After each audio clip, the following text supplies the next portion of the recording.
Good day everyone, welcome to Mathematics 8 class, Quarter 3, Week 4, based from the revised K-10 curriculum. I am Mr. Roston Cruz Ayala, your mathematics teacher.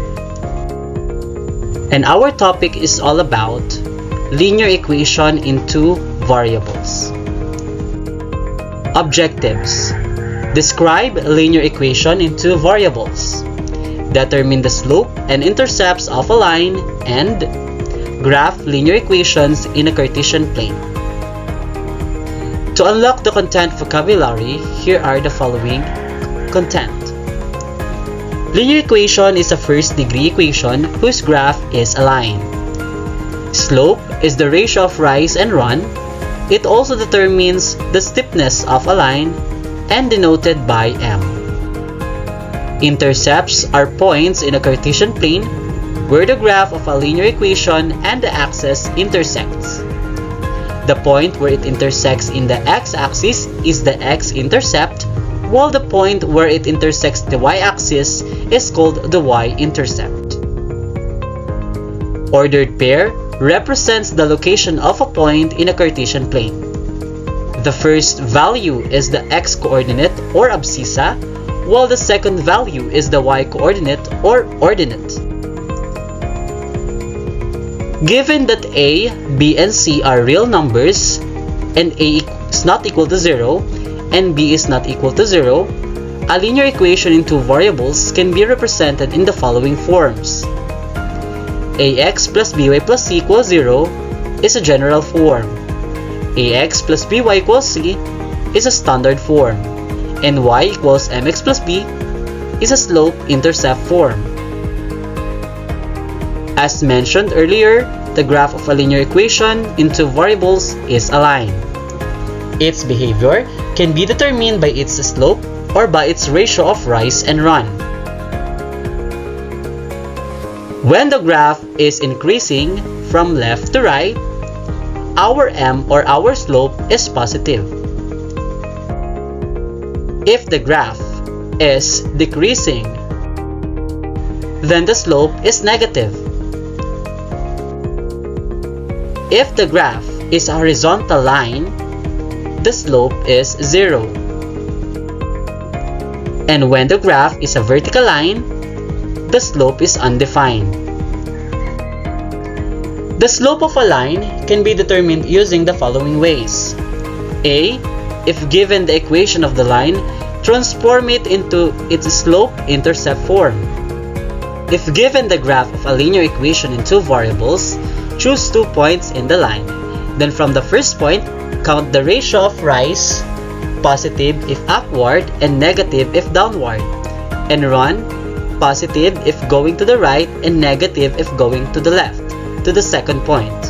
And if 2 points of the graph can be determined or was given, you may use the formula for finding the slope. M is equal to y sub 2 minus y sub 1 all over x sub 2 minus x sub 1. In graphing linear equations in two variables, we can use the following ways. If given the equation of the line, transform it into slope-intercept form and determine the value of the slope and its y-intercept. Plot first the y-intercept, then from there, count the number of rise and run based on your slope and plot another point. Finally, connect these points and form a line. B. If given the equation of the line, solve for the x-intercept and the y-intercept. Then, plot these points, connect them, and form a line. And for our worked examples. Okay, for example number 1, we have to list two possible solutions for the linear equation 2x minus 6y minus 12 equals 0. So, in finding two solutions or two possible solutions in this linear equation, you need to assign for value of x. So, for me, I'm going to assign the value of x if x is equal to 0 and if x is equal to 1. So that, sabi nga, ang x ay independent variable. So kahit anong value ang pwede ilagay sa x, ay magkakaroon tayo ng corresponding value for y. So, ano bang gagawin natin dito sa x na to, sa 0 na to? So, we will substitute it into this general form of equation of the linear equation. So, ang gagawin natin yung x, papalitan natin ng 0. So, ito magiging 0. So, we have 2 multiplied by 0 minus 6y minus 12 is equal to 0. The next step that you're going to do is to multiply 2 by 0. And 2 times 0 will become 0. So, cancel na siya. So, magkakaroon tayo ng negative 6y minus 12 is equal to 0. Applying the addition property of equality, so we need to eliminate negative 12 here. So, we will add 12 on both sides of the equation. And then, we'll have to cancel it because that is equal to 0. And then we have negative 6y is equal to 12. And since yung y may katabi pa siyang negative 6, you need to divide it both sides by negative 6. So that cancel siya, and then our y is negative 2. Because 12 divided by negative 6 is negative 2. So that the first solution is the x is 0. When x is 0, y is negative 2. Okay, next. If x is equal to 1, we can create another solution. So, if x is equal to 1, ang gagawin lang ulit ay isa-substitute natin yung 1 doon sa x. So, we have 2 multiplied by 1 minus 6y minus 12 is equal to 0. And then, we will solve it. 2 times 1 is 2. Minus 6y minus 12 is equal to 0. Combining like terms or combining the constant, we have 2 minus 12. The answer is negative 10. So, we will copy negative 6y. 2 minus 12 is negative 10 is equal to 0. Then, we're going to apply the addition property of equality again. So, since it's negative 10, we need to add 10 or positive 10 to eliminate negative 10. So, we have plus 10 on the left and plus 10 on the right. Cancel this, and then you have negative 6y is equal to 10. So, since may negative 6 ulit sa ating tabi ng y, we need to eliminate it by dividing it both sides by negative 6. So, dividing both sides by negative 6 will result into y equals 10 over 6 or negative 10 over 6 sa lowest term. Divisible sila pareha sa 2. 10 divided by 2 is 5. And then, negative 6 divided by 2 is 3. So, the answer for y is negative 5 over 3. So, the solution for the second solution will be 1, negative 5 over 3. Alright, so let's have example number 2. So, in this case, we're going to identify whether the ordered pair 7, negative 6 is a solution of x plus 3y equals 14.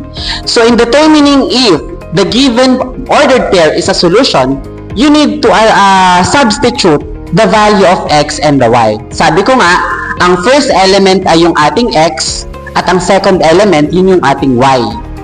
Okay? So, ibig sabihin, x is equal to 7 and y is equal to negative 6. So, we need to substitute it to the linear equation for us to verify if this is a solution or not. Okay, so, x is 7, so we have 7 plus 3 times y is negative 6, so 3 times negative 6 is equal to 14. So, we are not sure if they are equal. So, pag nag-equal, ibig sabihin, solution siya. Pag hindi siya nag-equal, ibig sabihin, hindi siya solution. So, we have 7. We have 3 times negative 6 is negative 18. And then equal to 14. Again, we are not sure if they are equal. So, 7 minus 18 will result into negative 11 is equal to 14.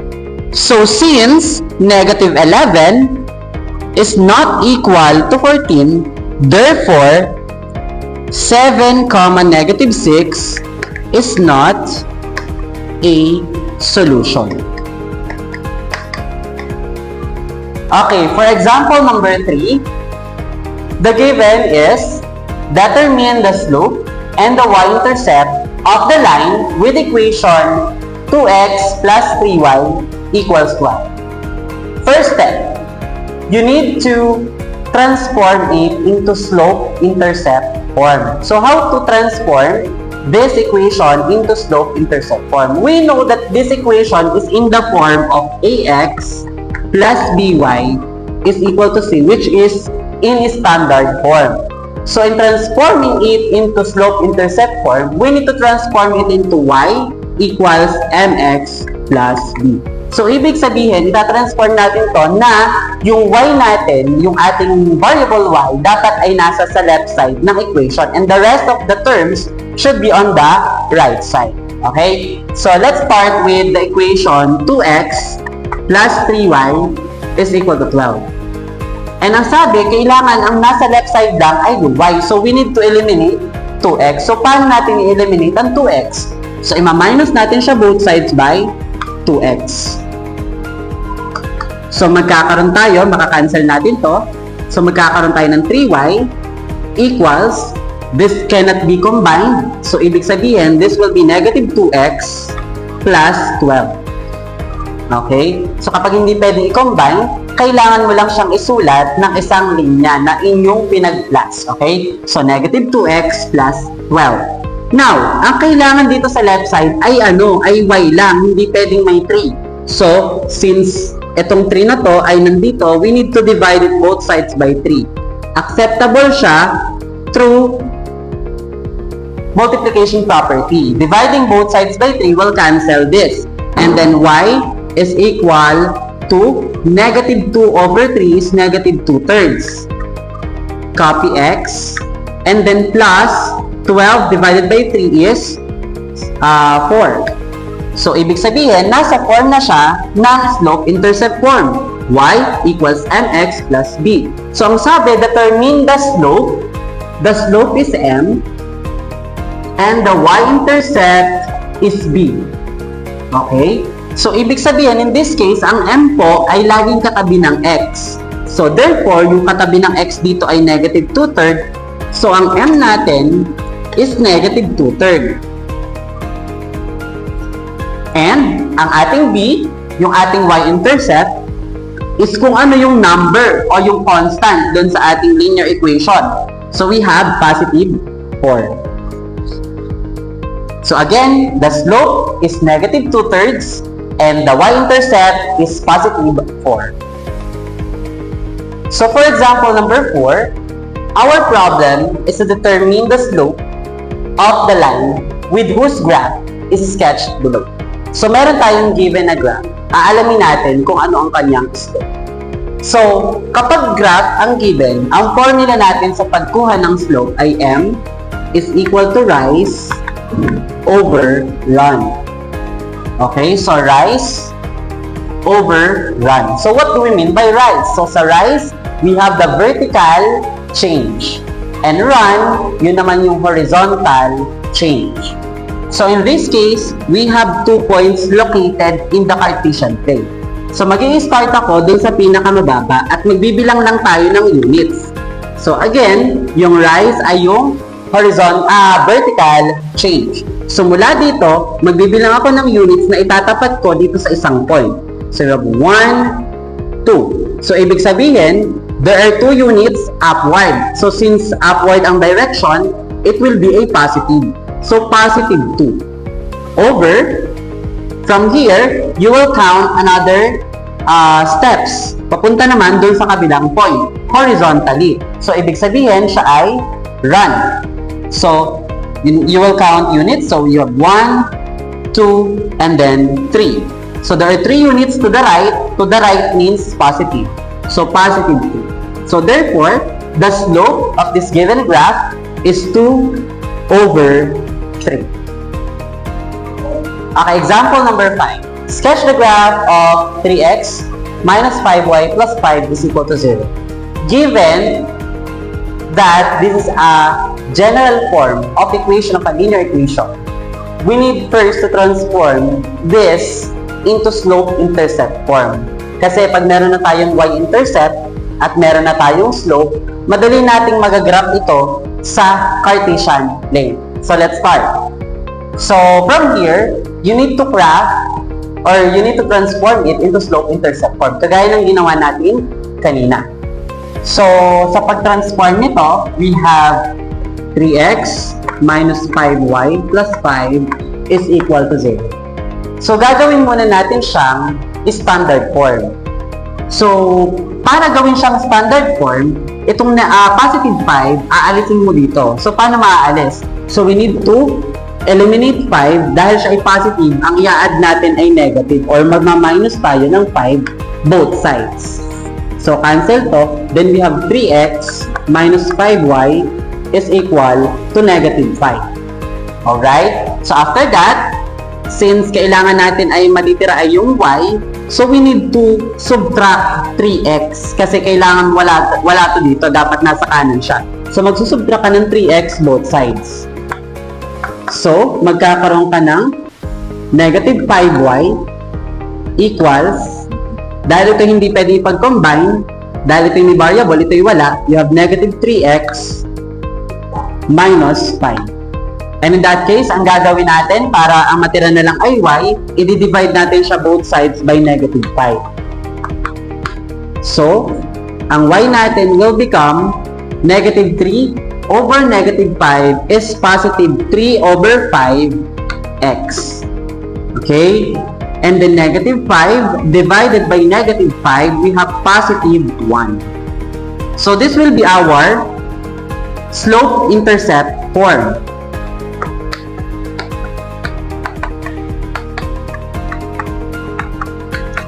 Where m is kung ano yung katabi ng x, that is 3 over 5, and yung y-intercept natin ay b, which is 1.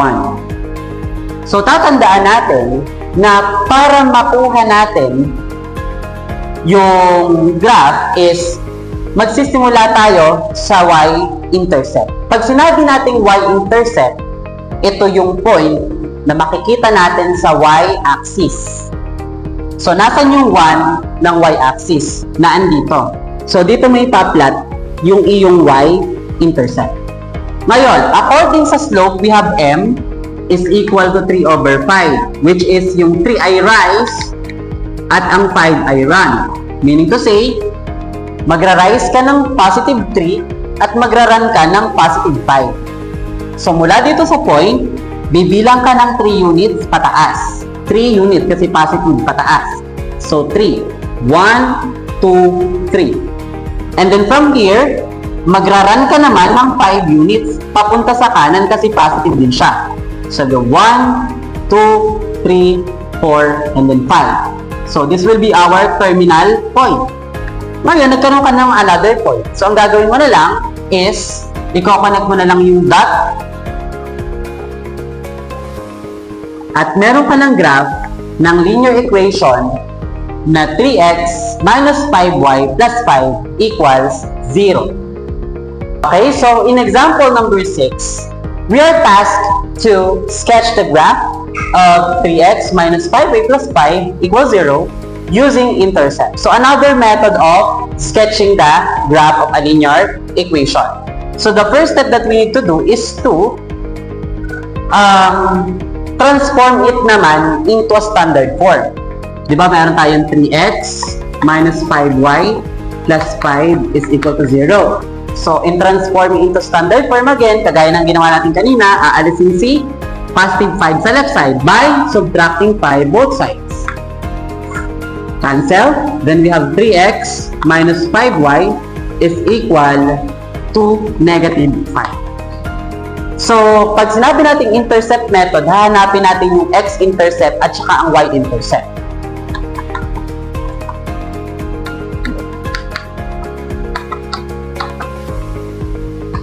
So, tatandaan, kapag hinahanap natin yung x-intercept, we will let y be equal to 0 and then we are going to find the value of x if y is equal to 0. If y is equal to 0, iaano natin to, i-substitute natin yung 0 dun sa y. So, 3x minus 5 times 0 is equal to negative 5. Then, this will be 0. So, 3x equals negative 5. Then dividing both sides by 3, so x is equal to negative 5 over 3. So this will be your x if y is 0. So gagawin natin siyang ordered pair. So ang ordered pair niya ay if y is 0, x is negative 5 over 3. So ang y ay 0, nasa pangalawang y, and then negative 5 over 3. So that is our x-intercept. Okay, now let's have the y-intercept. So sa y-intercept naman, ang gagawin nating 0 ay yung x.